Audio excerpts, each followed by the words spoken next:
Alan, eu acho que hoje a gente falar de paternidade, no teu caso, adquiriu uma outra expressão. A gente sempre tratou desse assunto, você já participou de bate-papo, de culto, de tal, falando de paternidade, num contexto de filho. Né? Hoje você se tornou pai de 3 crianças lindas, né? O João, o Joaquim e a Alice.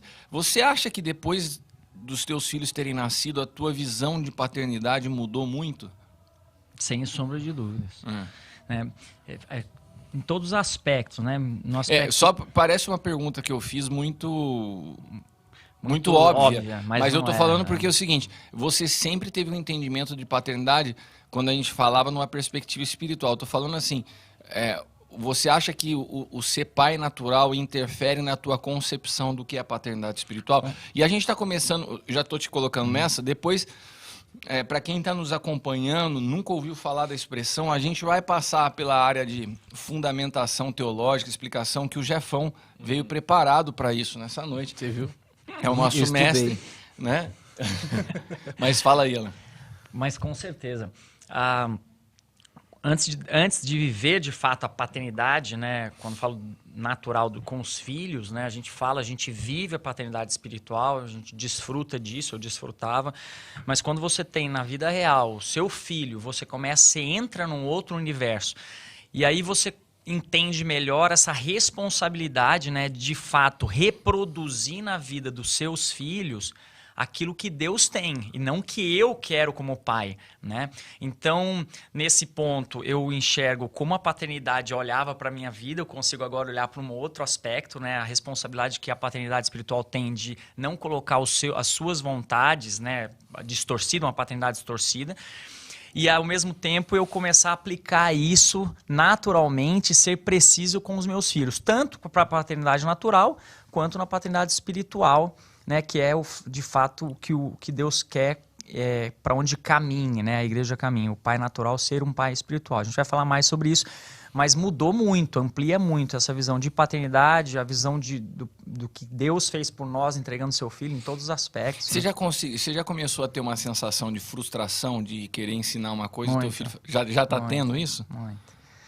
Em que sentido? Porque explica pra galera, esses teus filhos estão com quantos anos? O João tá com 6, o Joaquim com 3 e a Alice com 8 meses. E às vezes você se pega vendo assim e fala assim, caramba, eu queria que meu filho fosse assim e ele não ele não me desobedece e tal. Essas coisas começam a gerar algum sentimento em você, que você tá falhando, que você não tá sendo... Com certeza. Eu aprendo muito isso, acho que mais com o João, né? Acho que pela idade dele, né? Ele começa a ter umas vontades dele. O Joaquim já tem também, mas e isso é algo que eu chego muito diante de Deus para entender o meu coração nessas horas, porque tem hora que eu falo alguma coisa para ele, ele não quer, ele tem um gênio diferente, ele tem o jeitão dele, e às vezes eu paro e falo assim, nossa, na verdade, acho que isso que eu estou fazendo não era nem para eu estar falando isso para ele, porque ele tem um jeito diferente, é o jeito dele reagir às vezes com uma situação e eu estou querendo colocar a minha vontade. Ou às vezes eu falo algo, ele não obedece, falo, como é que eu faço agora, né? Então você fica num conflito, a gente já conversou várias vezes sobre isso, é um conflito que eu falo como pai, né? De falar onde que eu posso melhorar, onde que eu estou errando, como que eu posso fazer ele me obedecer, ser preciso, mesmo quando pequeno, tendo a destreza para administrar isso dentro da idade dele. Porque eu percebo que tem a maioria das pessoas que tem dificuldade em se submeter, em obedecer, elas tiveram uma má relação com seus pais. Porque quando você tem na relação com um pai, o processo de obediência fluindo de uma forma natural, você não tem dificuldade de obedecer a alguém. Claro.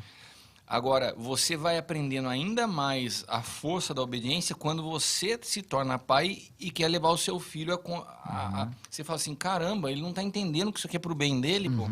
Né? Sentiu uma cutucada, né? Você idealizou, tô entendendo essas coisas. Não, eu tá jogando na mesa. Um testemunho dele. Ele colocou aqui, serviu pra você. Na verdade, você percebeu, eu preparei, eu levantei a bola para chegar em você.